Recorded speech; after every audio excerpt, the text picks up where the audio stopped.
to order. And just as a point of order, we will be recording this meeting. So we always start with introductions. So Rocco, can you do the honors of the introductions? Yes, sure. We'll start by doing the round of introductions here. I think we can start on the county side or on the administrative side here. I'll start. My name is Rocco Visconti. I am an associate planner here at Arlington County. I work on STAR and the ART fixed route bus system as well. Um, Next, we have Clinton Edwards. Good evening, everyone. Clinton Edwards. I serve as the Transit Services Manager. Great. Then we have Paul Meunier. Good evening. My name is Paul Meunier. I'm the service planner for the ART bus. Great. Then we have Pierre Holloman. Good evening, Pierre Holloman. I am the Chief of Arlington Transit. Great. And then I guess joining us from transportation planning for a special presentation today, we have Angie de la Barrera. Good. Hi, I'm Angie, and I'm with Transportation Planning. Thank you. Thank you for joining us, Angie. And then we have Marshall King from We Drive You. Good evening, everybody. Great. And I believe that is everybody on our side that is here.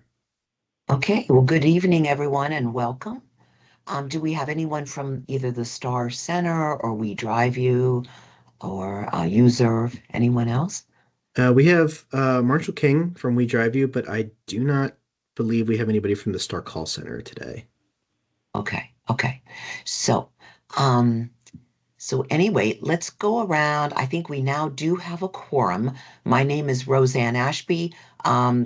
Could the other committee members introduce themselves, please? I'm Judy Dixon. Kent Keyser.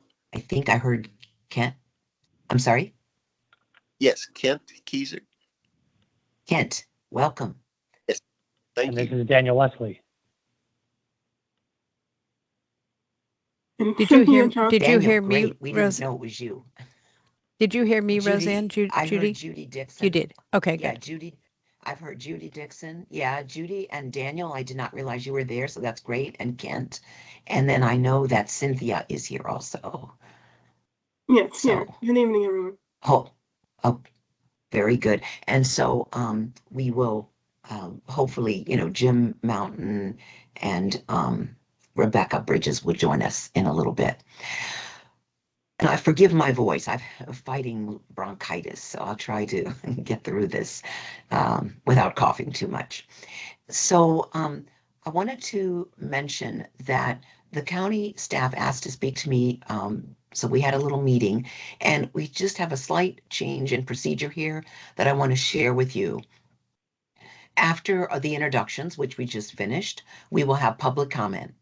And after public comment, we will have committee comment. And then at that time, any committee member can bring up any question or concern or a reminder about something that they had brought up in the past. So that's perfectly fine. Then what we need to do is to allow the county folks to do their presentations. I think sometimes we get very enthusiastic and we have a lot of questions and we interrupt them. So I did agree that we would try to hear the presentation out. I asked them to be concise, but I also said, if you can weave into your presentation responses to questions that we asked during the previous meeting or questions that you heard in the introductory section of this meeting, that would be very helpful. And then after each person makes their presentation, then certainly you can ask questions and make comments, but I do want to be respectful of everyone here. So we did have a slight change to the agenda. So Angie is here from the county, and she's going to be talking to us briefly about a proposed taxi fare increase. So Angie? All right, so I'm going to share my screen really quick for the presentation. Let's see. Okay. Can everyone see? Sorry. You know what, Sorry. Angie, I messed up. Can I interrupt you for a minute? I'm Sure. so sorry. Yeah, no worries. This must be the bronchitis doing it. My brain is scrambled. Are there members of the public who'd like to make comment? Are there any members of the public here? I can't tell. I believe there are 3. Okay, would any member of the public like to make comments or have questions? I don't hear anything. Okay, just wanted to make sure I did that. And then I think we should look at our minutes really quickly. We have 2 sets of minutes to approve. The minutes from September 9. Does anyone want to make a motion to approve those minutes? I will move that we approve them, Madam Chairman. Waltman. Okay, thank you, Ken. Any second? Any second on that? I second. Okay, very good. Are there any concerns, comments, corrections, anything anyone needs to bring up for the September 9 minutes? I would like to say that commend Rocco on his vastly improved, not that he's improved, but vastly improved minutes that we're getting now thanks to Rocco. So we appreciate that. I second that. Thank you. I Okay, so appreciate it. all those in favor of approving the minutes? Say aye. Aye. Aye. Aye.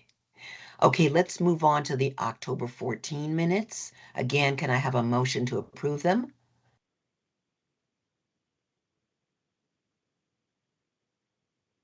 I don't hear anyone. I move that we approve the minutes. Thank And you, I'll Cynthia. And Cantil second. Okay, any corrections on these minutes? Okay, hearing no corrections or edits, can we have a vote to approve the minutes? All those in favor say aye. Aye. Aye. Aye.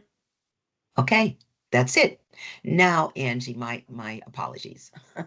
You're on. Oh, no worries, no worries. All right, so for the record, my name is Angie Dalbura, and I'm with the Transportation Planning Division. This is a request to authorize an advertisement to consider an ordinance amendment to look at the rates of fare for the taxi cab industry. Why are we doing a fare adjustment? We did a modest fare increase that happened in 2023. Since then, there has been more rising cost. Insurance has gone up about 25%, and maintenance and labor parts have gone up about 11%. So this inflation is impacting drivers' earning. Once we did the modest increase in 2023, the rest of the region has also increased their rates. And that has given a huge problem for the industry to recruit and retain drivers. So we're proposing the initial drop will change from $3.50 to $4.50. The distance charge would be from 40 cents, 1/6 of a mile, to 52 cents, 1/5 of a mile. The wait time will change from 40 cents to 52 cents per 56 seconds. And all this would be effective January 1, 2026. This fare increase, how is it going to look like? For a 5-mile trip, it's going to go from $15.50 to $17.50. That's a difference of $2. For a 10-mile trip, it's going to go up about $3. And for a 25-mile trip, it's going to go about $6. How we compare to the region. So for anyone, I'm going to describe the graph. The blue colors are Arlington County, the current and the proposed. The pink and burgundy colors, or violet, those are the rest of Virginia, Alexandria, and Fairfax. Green is Maryland, Montgomery County, and Prince George's County. red is the Washington DC, and gray is the Washington Flyer. So we compare ourselves with the region for taxi cab rates. Prince George's County is showing us the cheapest option right now, but it's because they have not increased the rates in about a decade. And I talked to the regulator, and it's going to be doing that next year. So that's going to change. And once that happens, we're pretty much all going to be comparable to one another. Another thing that the industry is doing that I want to bring to your attention, they are they have initiated a partnership with iCabby, which is an app that integrates with the driver, the dispatcher, and the passenger. It would enable e-hailing, cashless payments, and it'll track the trip, real-time tracking. It'll reduce wait times and improve service reliability, and supports data reporting and performance monitoring. And I was just at the Disability Advisory Commission last night, and I double checked. They're also going to have, the app is going to have features that will help the visual and hearing impaired. And then in summary, this fare adjustment aligns with the regional rates. It supports driver retention and recruitment. It'll integrate the iCabby app. There's no fiscal impact to the county, and the rates will be effective January 1, 2026. Let me know if there's any questions. Who has questions for Angie? I had one real quick about the app. When will that be rolled out? Sure. So this is the industry's working with iCabby. It's going to be slowly rolling out. I believe Red Top it already has that capability. I want to say Crown is also working towards that, and the other companies are slowly joining in. This is going to be a business-to-business partnership, and because there's no procurement process, the county just facilitated this discussion just to assist the taxi industry. Okay, thank you. Are there other questions for Angie? Madam Chairwoman, I do. It's Kent. Yes, go ahead, Ken.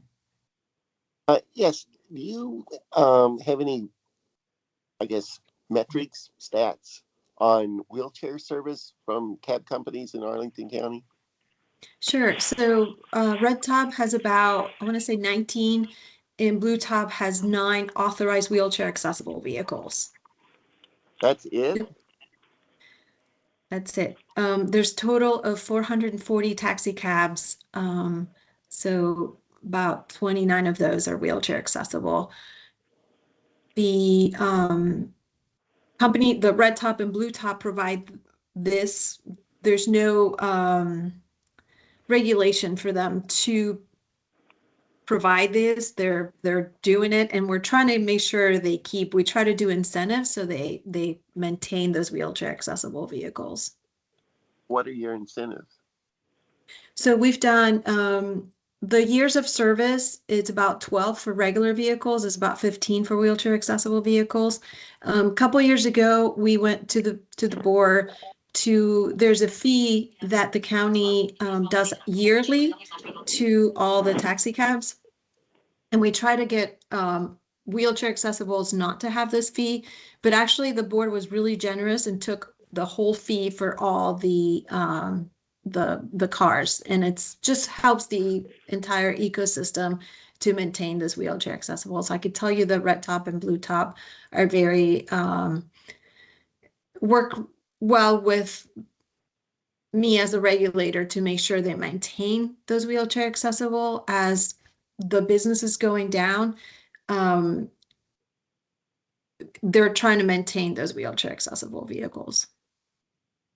I thought the last time I looked, the county had authorized 100 wheelchair accessible vehicles. Is So that not they correct? did. So I want to say it was 2017, the county authorized a company to have 50 wheelchair accessible. That company went out of business. So what, do you have any idea the wheelchair need? Do you know, well, let me ask you this. Do you know what it takes to get a taxi if you're a wheelchair user in Arlington County? Can you I tell hear me? from I hear from my meetings and from STAR program and so on. I know it's hard, and we're So doing. what hard? It's impossible. So what are I you doing understand. about it? Well, I know you understand, but what are you doing about it? Well, we try to make sure the companies, as they're reducing business, they don't get rid of all the wheelchair accessibles. Um, and we work really hard to make sure we understand their concerns, so they have those wheelchair accessibles. Um, Uh, this is Daniel Wesley. Could I ask you a question? sure. Yes, of I'm on the course, phone, Daniel. so you can't see me. But my experience has been that it is very possible to get a wheelchair accessible Uber in DC, but almost impossible to get a wheelchair accessible Uber in Arlington. I've found it's not too difficult to get a wheelchair accessible red top taxi in Arlington County if they have wheelchair drivers working. So sometimes, like 5 p.m., it's no problem. But at like 8 p.m., if it's a Friday night, you'll probably get one. If it's a Saturday evening or if it's a Monday evening, like might not be any drivers available. Now I understand, you've indicated that the red top, the taxi rides have decreased. It seems to me from observation here that it's not that people are using taxi services less, is that they're shifting over to Uber, and Uber is not providing wheelchair accessible services in Arlington. Are you taking any actions to ensure that red top and blue top have an equal competitive environment with Uber? Are you trying to make sure that Uber is providing as many wheelchair accessible rides as a percentage of their fleet as other taxi services in Arlington County? Sure. So Uber and Lyft we have no jurisdictions over Uber and Lyft. They are run by the Department of Motor Vehicles. This is the state level. We have no jurisdictions over them. So there's nothing I can do with the wheelchair accessible for Uber and Lyft. And it is correct. Business is going down. One of the issues that the companies are having is this recruiting drivers, because they did a very modest increase 2 years ago, and then other jurisdictions have increased their rates. So a lot of drivers went to those jurisdictions because they can make more money. So we're trying, as one of the things we're doing right now, is increase the fares. So hopefully it'll attract drivers back to Arlington County. It's one of the issues that the industry is having is finding those drivers. But in other things, like I mentioned, we increased. It used to be 7 years that the vehicles were eligible to be in service, while Uber and Lyft had like 10 plus. So we increased it to 12 for regular vehicles, 15 for wheelchair accessible vehicles. We eliminated a lot of the fees. We made it easier for drivers to get the public license through the police department. Shorten times, take the exam that they have to take online, so they don't have to come into the police department. We've done a lot of changes throughout the year since Uber and Lyft have started operating, and we continue to do so. Well, I mean, I'm no libertarian, but at all. My priority is because I'm in a wheelchair. It is getting wheelchair accessible taxis. And if our taxi companies here can't compete with Uber because Uber is not subject to any regulations from Arlington County, then it seems to me, and maybe that's really dangerous. Maybe Uber is a bad service or dangerous in some way. But if our taxi services can't compete on a cost equivalent basis to Uber, we might just have to say as a county, we can't charge you in good conscience these extra fees that Uber isn't facing. Maybe we say, hey, if you compensate for Uber's shortcomings by providing more wheelchair accessible vans, maybe we make it even more advantageous to you in the fee department to provide taxi services. Yeah, no, very valid points. Until we have authority from the state, we did 2 years ago when we looked at the fares, we had resources. We had more resources. I had a couple interns that actually check the rates for Uber and Lyft from a 3-week period, checking 3 times a day. And it actually, our rates, especially on short trips, were cheaper most of the time. And then, so as everybody knows, Uber and Lyft has this dynamic pricing. They can adjust the price based on, if it starts pouring, everybody demands that. So taxis are, we fix it. They're heavily regulated on that front. So that way, when you get into a taxi, you're not getting hit with, the surcharge or different price, different moments. So if I may, sure. oh, sorry, if I may, I have one more idea. You Sure. mentioned that Uber is not subject to Arlington County's jurisdiction. That's not the only way to make them do something. One thing we could do, so there's a big shortcoming in STAR. One of those shortcomings is you cannot schedule same-day trips. Emergency visits accepted. I think Arlington County could enter into a contract with Uber, and they could say, we will give you a contract to provide same-day trips to STAR users, and we will subsidize those rides at the exact same rate that we subsidize, current rides with our other contractors, if you, Uber, will guarantee that you'll have X number of vehicles that are wheelchair accessible operating in Arlington County for anybody to use. That could be a win-win-win situation, not just for current contractors, but for STAR users and for Uber. So there's more than one way to get Uber to work with us, even if we don't have jurisdiction over them, by creating programs that benefit them and benefit us. No, I hear you. Yeah, sorry, go ahead. I was just going to say, those are very good suggestions and something that maybe the committee needs to discuss. I agree with you. This is a real problem here in Arlington.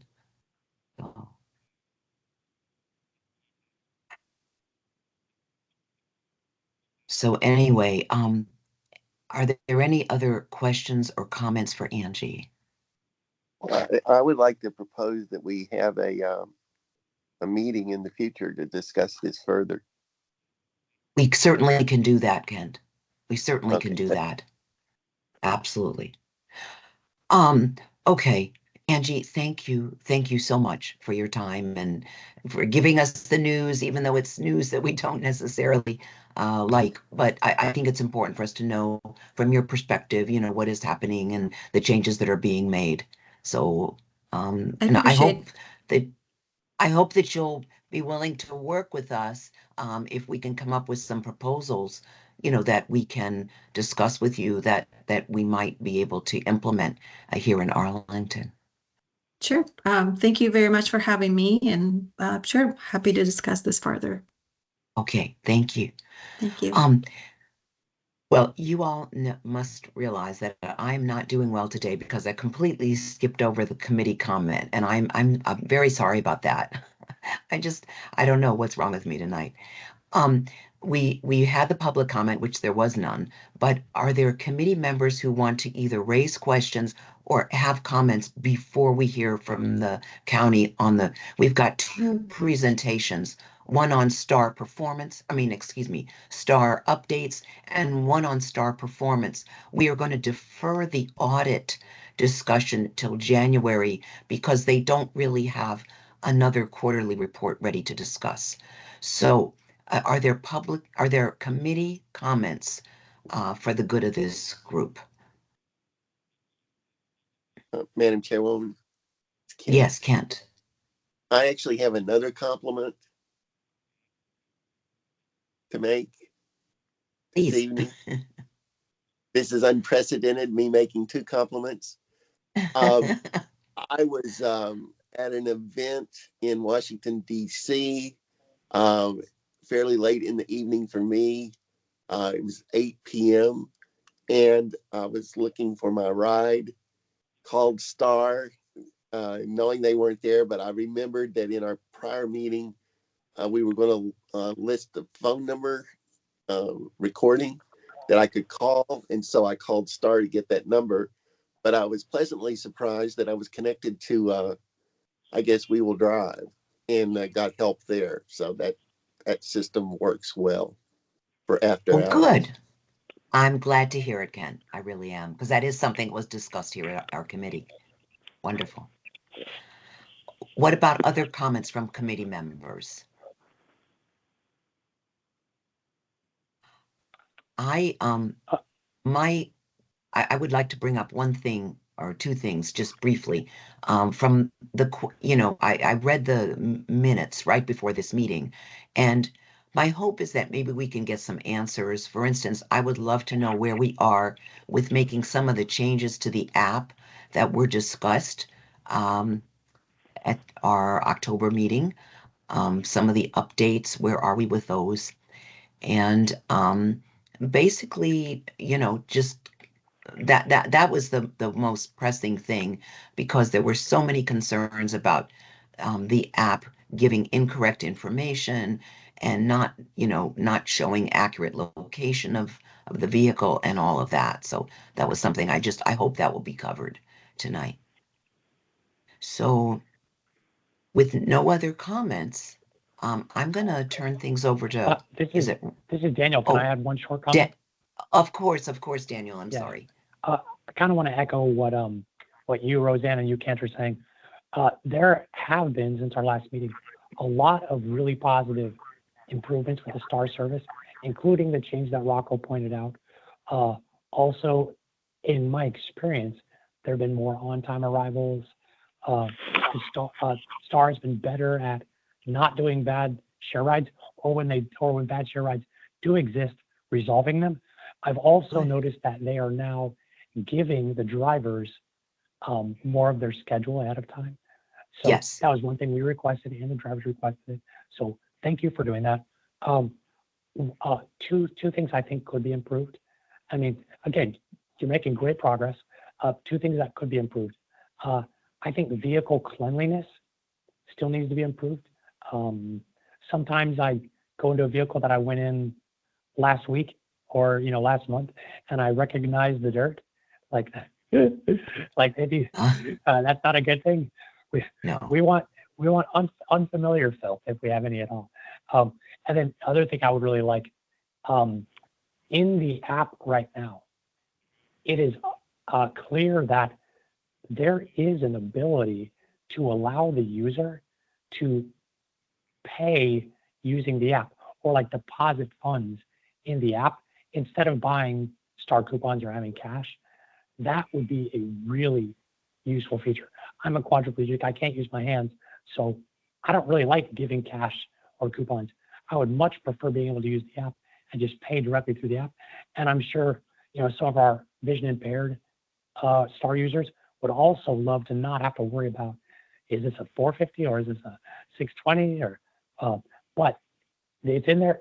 The software is in there. It'd be great if that ability can be turned on. Okay, good. Thank you very much for those comments, Daniel. Anything else? Any other comments from the committee members? Okay, well, this is good. Rocco, are you on for the next presentation? Hi, yes. So this presentation, these updates to STAR services and the STAR metrics update, is sort of two parts in one presentation. So for the updates to STAR service, Clinton will be presenting that section. And then for the updates to the STAR metrics, I will be presenting that data to you all. So let me just share my screen. I'll share the presentation, and we will go through each sharing the different sides of it. And while Rocco's sharing that, in this part of the presentation, I'm going to talk about the new coupons, just briefly cover the updates to the training for the U-Serve operators, and allow our colleagues at We Drive You to chime in as well if they would likely. And then also just have a discussion on the app. This subcommittee had mentioned last month about possibly setting up some training, And then, of course, we had Mr. Leslie and Chair Ashby mentioned the app as well. So just corralling all of those thoughts together so that we can work together to come up with some level of a training so that users are most comfortable with the app. Could you go to the first slide, please? Next slide, please, Rocco. So many of you all may have seen, next slide, please. Many as you've been utilizing Star here in the past, let's say 3 weeks, you may have experienced there is a redesign to the Star coupons. And so some of you all may have received the new purple Star Zone 1 coupon. What we're doing here is that we are redesigning the Star coupon so that we can be, of course, responsive to one of the findings in the audit, and also to reduce the level of fraud and misuse of the coupons. So what this actually does is that these new coupons will display the zone information in contrast with what many of you all may have in your possession with the old coupons, which actually displayed the zone fares. What this means is that riders will no longer need to purchase additional coupons in the event of a fare change. And then also, this also means that, for instance, if you are traveling to Zone 3, you can have a Zone 1 and a Zone 2 coupon. And of course, that is equal to the fare of the Zone 3. So you can combine the coupons there. However, it is worth noting that if you're traveling to Zone 1 and you only have a Zone 2 coupon, you can utilize that Zone 2 coupon. However, the change will not be given. What we have asked the We Drive You staff to do, the operators, that upon receiving a ticket, they are to mark through the ticket. They will be equipped with Sharpies and markers to mark through the ticket to know that that fare has been used. That, of course, will symbolize when reconciliation is done, that these tickets have been used and consumed for a fare. The Zone 1 coupon, which I mentioned earlier, which is purple in color, will have one hole punch in them to identify for those that the one punch in that coupon equals Zone 1. Zone 2 will be a green coupon, which will have two hole punches on the side, which would mark it as a Zone 2 coupon. And then the Zone 3 coupon, which is orange in color, will have three hole punches at the end, dictating that as a Zone 3. Zone 1 coupons are already in circulation.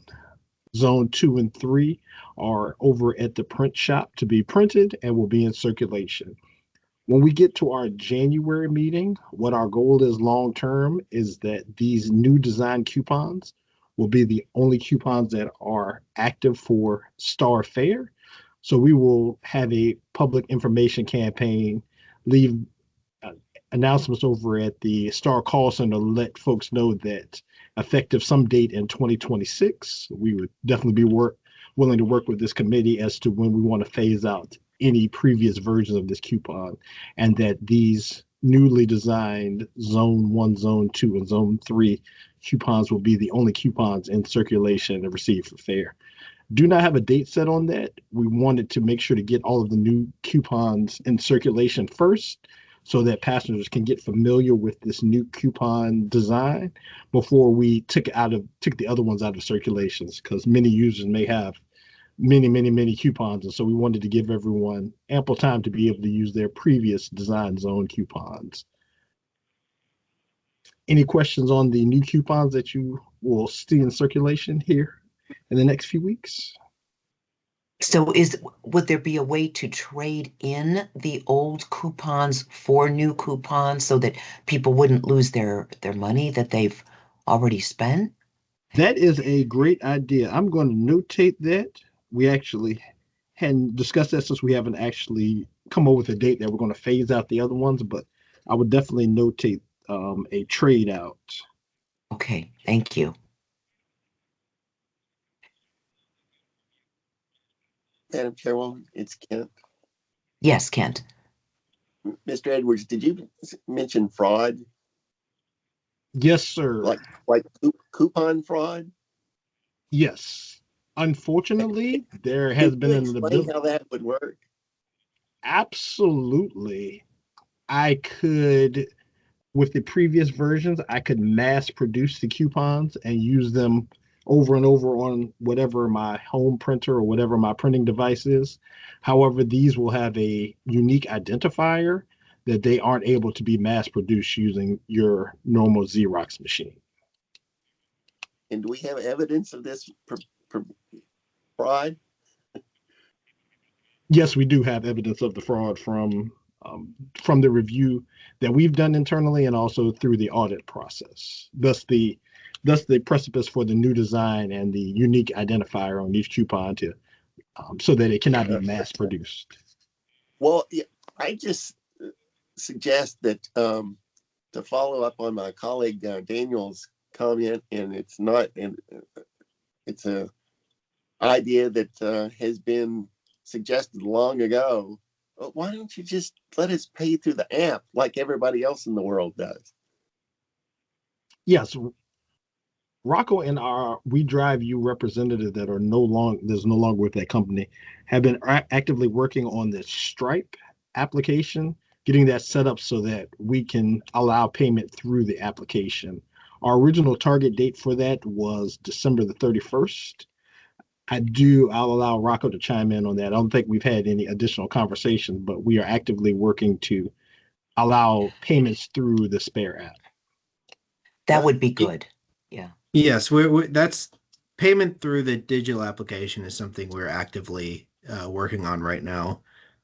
We're still targeting a launch sometime in January for payment with a debit or credit card through the Spare app, but we still feel it's important for riders to have the ability to pay in digitalist options, especially for those who may be unbanked. Those are requirements of Title VI in Arlington, is that we allow for equal access for people without access to technology or bank accounts. So we're just trying to make it as accessible as possible. And that makes sense. That makes sense. But I think, using both options would be where we would want to go. We certainly having agree. both options available. Okay. Absolutely. Kent? We will have, our goal is that we are going to fully utilize the Spare app to all this full capacity and allow that electronic payment to be had. That was one of the real reasons we went with Spare, because one thing I've heard in my time here and years is that the Star clients have asked for an opportunity to be able to pay electronically. And so that's why we wanted to go with this option, because that option was available. Okay. Shall Next we slide, move on? please, Rocco. Yes, Yeah. ma'am. And Go I'll ahead. And go through this one quickly to leave Rocco the remaining few minutes because he has several metrics from the request that came out of the October meeting. Updated training for the U-Serve operators. This was another request that came out of the October meeting. What we've done since the time that we met in October is that Star and We Drive You have worked with U-Serve to ensure adequate driver training for all U-Serve operators to ensure safe and reliable services. The policies that have been reviewed over these past 30 days are really looking at customer care and sensitivity training. We have heard, and you all have shared with us about just I think we had a passenger to comment last month about properly using her name, safe driving policies, pickup and drop off policies, which I'll touch a little bit on the example at the bottom, in vehicle safety, vehicle cleanliness, and policy on passenger needs, service animals providing assistance. One thing that we've worked directly with We Drive You on over the course of this month is that they have made a change for instance, for Walter Reed drop-offs. We were having a lot of challenges with U-Serve dropping passengers off at the incorrect door. And so what We Drive You proactively did is that now any drop-offs that are going to Walter Reed are done with the We Drive You vehicles and operators only, just until we can get those passengers more comfortable, or get those drivers more comfortable with identifying the adult daycare door versus the actual facility door. Another change that we've been in discussion with We Drive You on is looking at the daily mixture of trips that are provided between We Drive You and UServe.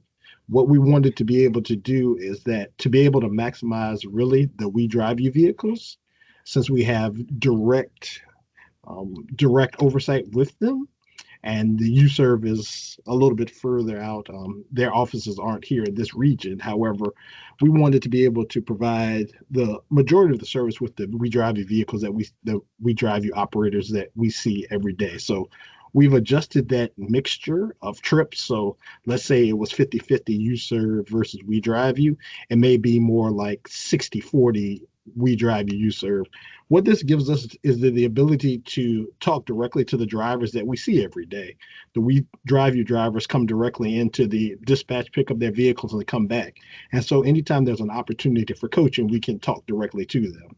UServe, of course, is a little bit different. They may do a Star trip, then they may do a Uber trip, they might do a Lyft trip, and then they may go take a trip to West Virginia, and then we don't have that contact with them, that day-to-day contact with them. So we'll just continue to look at the training, make sure that these policies are being followed. Our colleagues at We Drive You have a weekly meeting with UServe to make sure that they are following all of the provisions of the contract that We Drive You has directly with UServe. That's my update on that training for the UServe operator. Any questions on that before I turn it over to Rocco? Yes, Clinton, I have just two brief things. Um, you said cleanliness is one of the things that you've trained on. I think that when Daniel was speaking of the cleanliness, he was speaking of We Drive You vehicles because most of the user vehicles are not wheelchair accessible. What about that? What is being done? I understood that there are inspections, but are the We Drive You drivers being trained on keeping their vehicles clean? Yes, those are one thing that they talk about frequently. They actually, because of Veterans Day, we generally meet the second Tuesday, but tonight is the We Drive You safety meeting, and vehicle cleanliness is a topic for tonight's safety meeting with the We Drive You operators. Just always reminding them to just empty out the vehicles and empty any trash. And then we talked directly with We Drive You over the past couple months about their regular cleaning of the vehicles, and then the frequency at which they're doing the deep cleaning of the vehicles. Mhm. And my other question, I'm sorry, Daniel, did you want to ask? Were you speaking? Yeah. I'm sorry.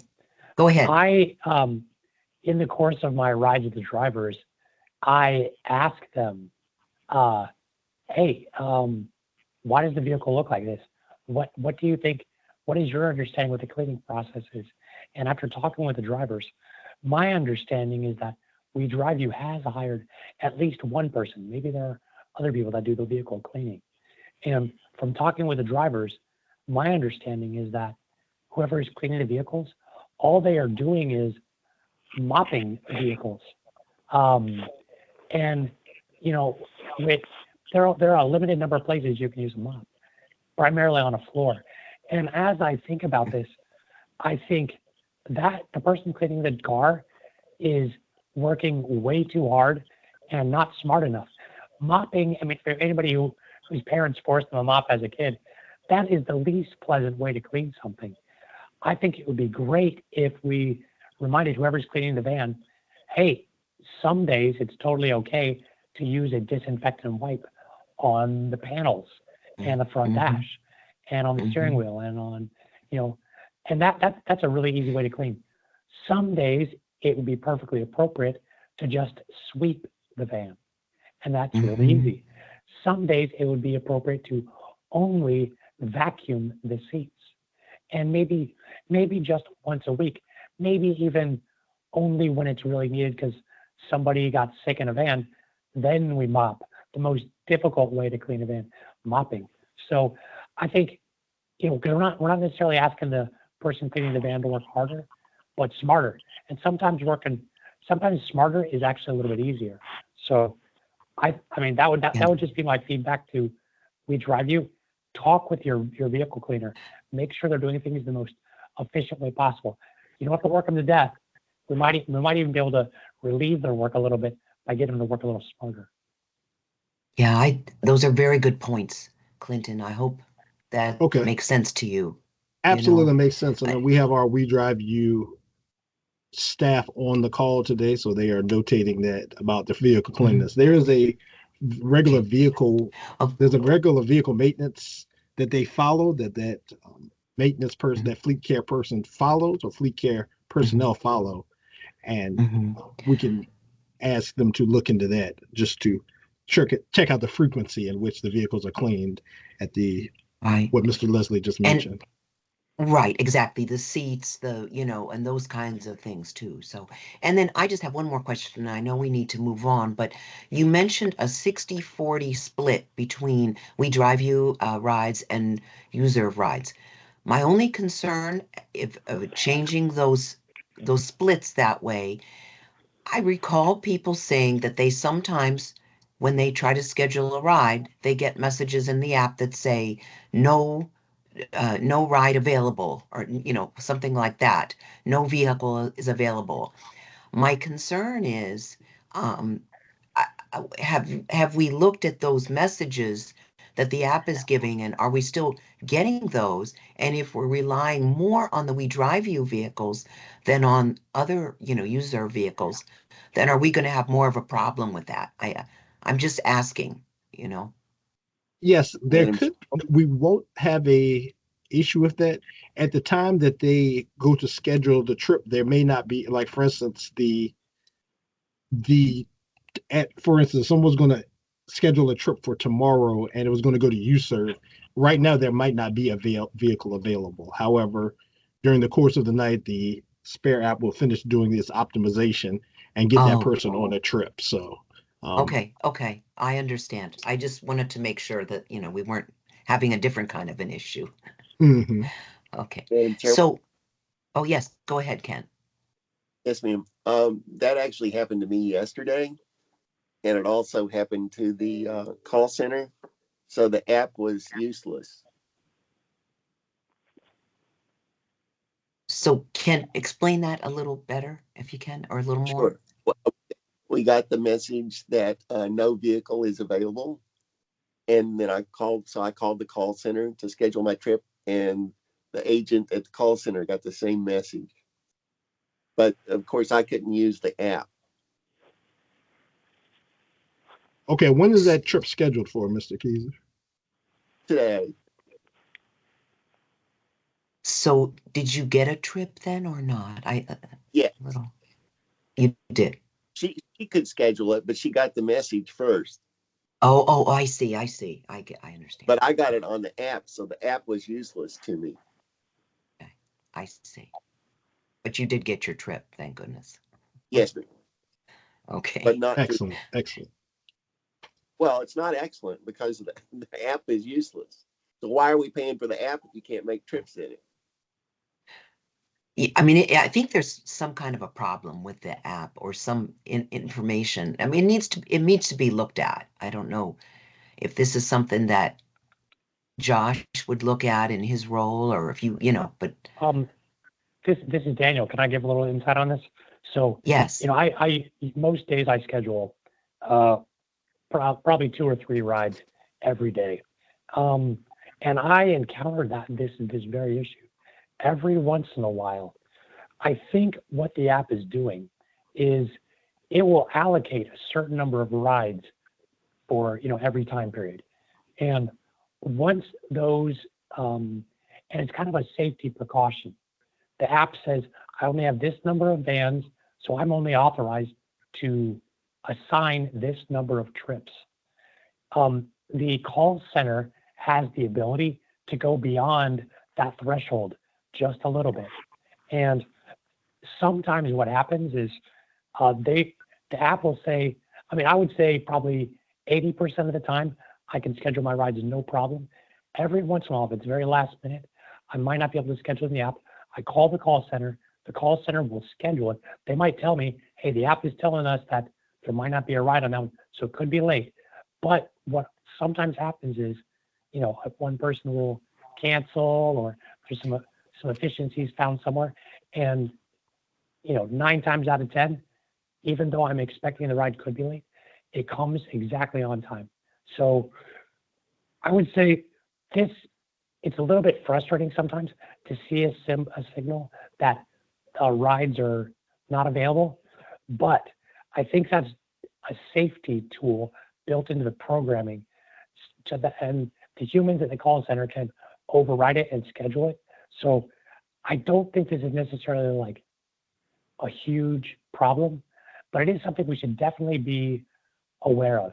And that might also be a good metric to know, like how many rides, how often is somebody getting the error that they can't schedule a ride and then being forced to call the call center, and are they still able to have a successful ride schedule? If they are, that's good. But Yeah. I think it'd be good to know that. That's a good suggestion. I also wonder, is there a note in the app when you get that error message, please call the call center for assistance, or something to direct somebody, in that way? That's the Yeah, only right now other there is thing not. It'd be great if it said there are no rides available at that time. Call the call center to see if you can still get on or something like that. Right. Some note. One also useful thing that I've noticed, if you oftentimes when you schedule a ride, like I was trying to schedule a ride for tomorrow for example, at 5:15, and it said no slots were available. So I then scheduled it at 5:30 and then 5:45 just to see what I could get. After it tells you that ride is available, there's also a little place you can click below that says see other times. And it lets me look and I can see, oh, I could have chosen any of these 3 other times. It would be great if I had that option before it successfully assigns me a time. Like when it rejects me, it says there are no rides available. If it then gave me a message that said, here are some other times, would one of those other times be acceptable?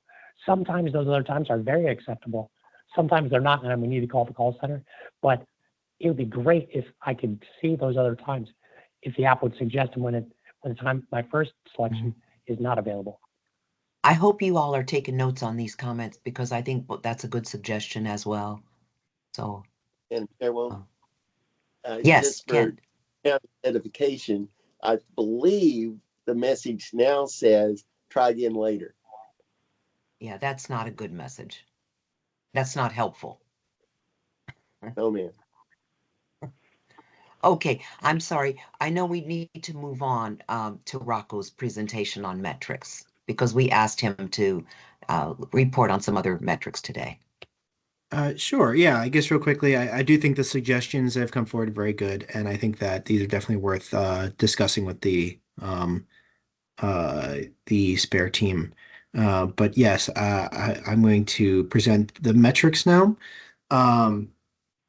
Yeah, so at our last meeting, we were asked to try to come up with a number of different metrics to try to break out the service metrics that we're showing to you guys into more specific buckets in terms of talking a little more specifically about the rider experience based on the type of rider or the type of trip that is being taken. These things could maybe give us a little better insight in how the program is performing depending on different types of riders and trips. So for this breakdown based on what was requested, I've been able to put together on-time percentage calculations and average ride duration, being the average amount of time that a person spends inside the vehicle after being picked up. And I've been able to break these categories out into ambulatory and non-ambulatory wheelchair riders, we drive you trips versus you serve trips, leave at trips versus arrive by trips, and trips by zones 1, 2, and 3. So I guess just for some important information for going over these metrics, again, to clarify, arrive by trips are trips where the rider has requested to arrive at a destination at a certain time. And leave at trips are trips where the rider has requested to be picked up at a certain time. And when you book a trip with Star, you are allowed to select either an arrive by or a leave at trip when you make your trip. For on-time performance, the trips are considered late if the passenger is either picked up or dropped off greater than 10 minutes after the scheduled pickup or drop-off time. So that is the cutoff for on-time performance as outlined in these metrics. The final thing I wanted to point out here is that I was asked as well to provide metrics on individual riders versus shared rides as a category of data that could be filtered out this way. Currently, it's been difficult for me to parse out which trips occur on shared vehicles versus which trips are individual trips, because when these trips are logged into Spare, they don't have currently a identifier that says this was a shared trip, this was an individual trip.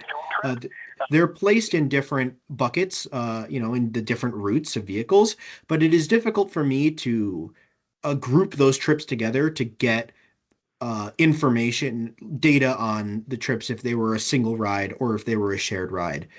But I will say all We Drive You rides and all non-ambulatory rides, so wheelchair user rides, were eligible for shared trips in the data set that I'm sharing here. So those two figures could help give a rough estimate of what on-time performance and ride duration might look like for shared rides.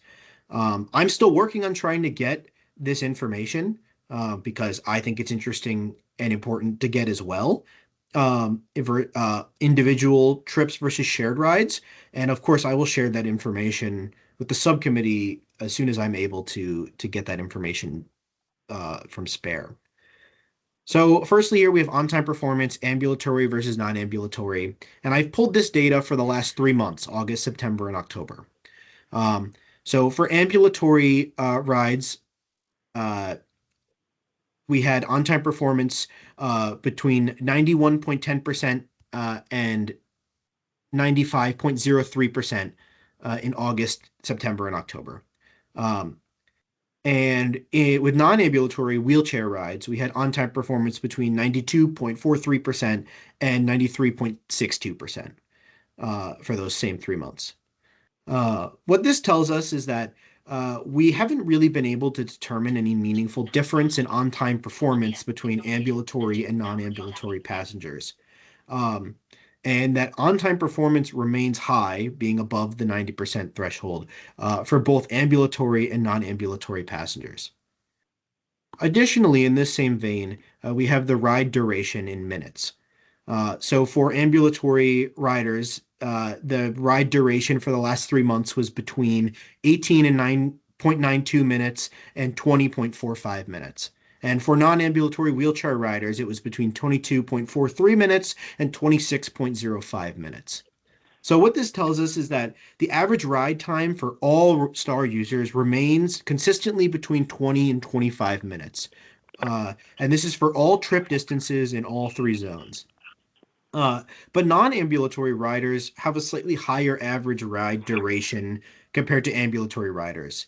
And we believe this is probably due to longer loading, unloading, and securement times when the passenger enters the vehicle or is disembarking from the vehicle. So next up, we have We Drive You versus U-Serve trips.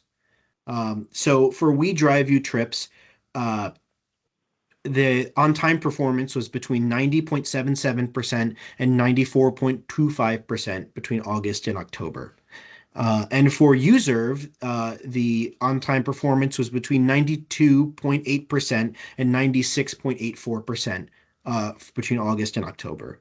So what this tells us is that both We Drive You and U-Serve trips remain consistently high in their on-time percentages throughout the last 3 months. But U-Serve trips remain slightly higher in their on-time pickup or drop-off rates compared to We Drive You. And we believe this is probably due to the fact that more We Drive You trips, or all We Drive You trips compared to U-Serve trips, are eligible to be shared rides. and they tend to be assigned to zones 2 and 3 more often than U-Serve, which can impact on-time performance slightly. Additionally, sort of similar in a similar vein, for ride duration, We Drive You is between 21.35 minutes and 23.77 minutes for August to October, and U-Serve was between 16.43 minutes and 17.87 minutes between August and October.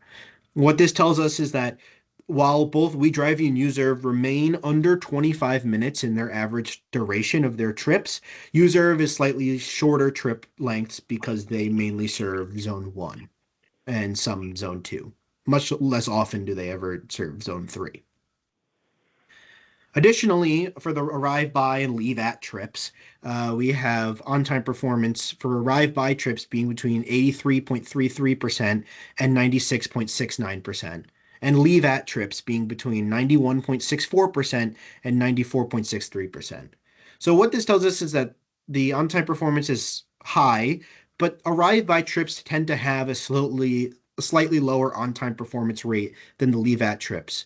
But that's because the majority of our arrive by trips, being trips that were scheduled to arrive at a location at a certain point, are being performed at the morning rush hours when people are trying to get to work at a certain time. This is a very heavy traffic time. And in evidence of this, we saw a sharp increase in on-time performance for our arrive-by trips in October, which correlated with the government shutdown. We saw a rise in on-time performance from 83.33% in September to 96.69% in October. And we believe this correlates to the fact that most of our trips were made in the morning rush hour time period. Additionally, with that, arrive-by trips have a slightly longer trip duration length than leave-at trips do. Arrive-by trips average between, or have a trip length between 24.24 minutes and 28.19 minutes in between August and October, and a leave-at trips had a slightly shorter duration at 19.78 minutes to 21.26 minutes. Again, we likely believe this is due to leave-at trips happening in the morning rush hour, and the majority of our trips being performed then, higher traffic volumes at that time, and more arrive-by trips being requested for Zone 2, where people are trying to go to work in Washington, D.C. Finally, we have on-time performance for Zones 1, 2, and 3. The on-time performance was roughly 92 to 95% for Zone 1, 90 to 93% for Zone 2, and 89 to highest 95% in Zone 3. And what this basically tells us is the further out you travel, the more you're likely to experience some sort of delay happening on your trip. Pretty intuitive. Similarly, with the average ride duration, average rides for Zone 1 were about 16 minutes across all 3 months. Zone 2, the average rides were about 23 to 27 minutes. And for Zone 3, the average ride time was about 32 to 33 minutes. So clearly, trip length and the distance you're traveling roughly correlates with the average duration of your trip. But still, even for our furthest out zones in Zone 3, our average trip length is only about 32 to 33 minutes. So, additionally, I have the metrics were published on our STAR metrics report for August and September available on the screen as well. We completed about 3,229 trips in August and 3,229 trips in August and 3,315 trips in September. We had an average weekday ridership of 136 in August and 137 in September. And overall on-time performance was 94% in August and 91% in September. Additionally, in the same vein, we had 11% of trips canceled by provider in August and 13% in September, with 9% of trips canceled by customers in August and 5% in September. We had 11 missed trips in August and 12 in September, and 63 customer no-shows in August and 88 in September. So I hope these were as close to the metrics that you guys have been asking for as I could provide. Mhm. They were definitely they took a lot of data to try to understand these metrics, but I think they give us a really good picture of how the ride experience is going for different types of customers and different trip experiences. Rocco, I want to commend you for the specificity of the data you shared. I think this was very much more informative for me, certainly, and I hope for the other committee members. Do you all have questions for Rocco? This is Daniel. Yeah, first of all, excellent work. I think this is really, really good. And all the data together is probably a little overwhelming for any one person, Sure. but I hope every single player here can pick out a piece of data that applies to them and say, oh, that's something I can work on.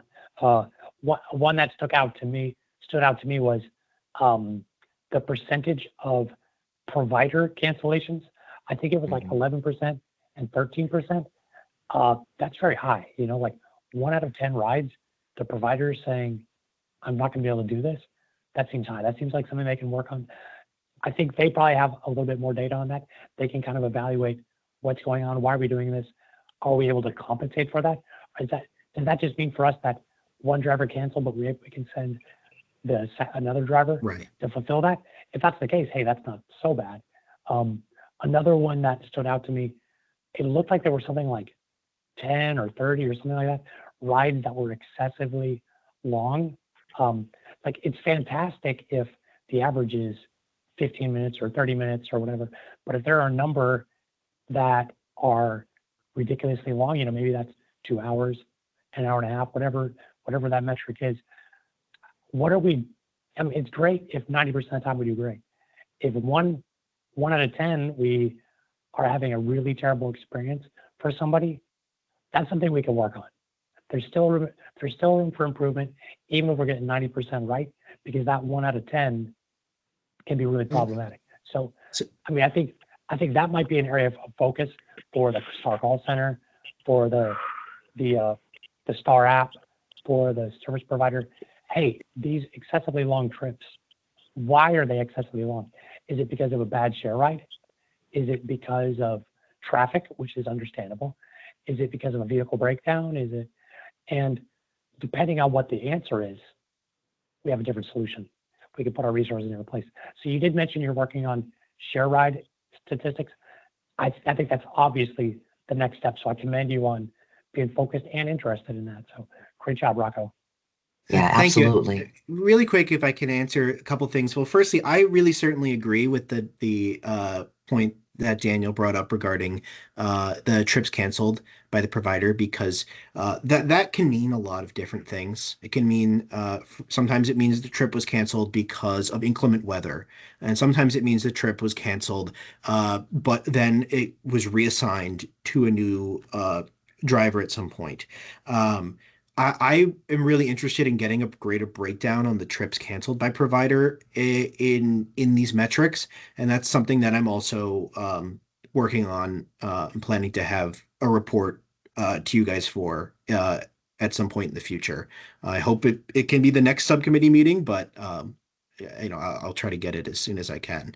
Um, Secondly, yes, the excessively late metric that you see here is for any trips that occurred greater than 30 minutes past the pickup window is the cutoff we have here, and that is 21 and 36 for August and September. Yeah. Okay, there are other comments, questions for Rocco. I know we're running late, but Madam Chairwoman, it's Ken. yes. Mhm. Well, here we go. I've lost track of how many compliments I've had tonight, but I want to pay yet another one to Rocco. Thank you for doing all this. I look forward to digging into the work you've done and seeing what we can do to improve the program. And then I would just like to add a comment, Madam Chairwoman.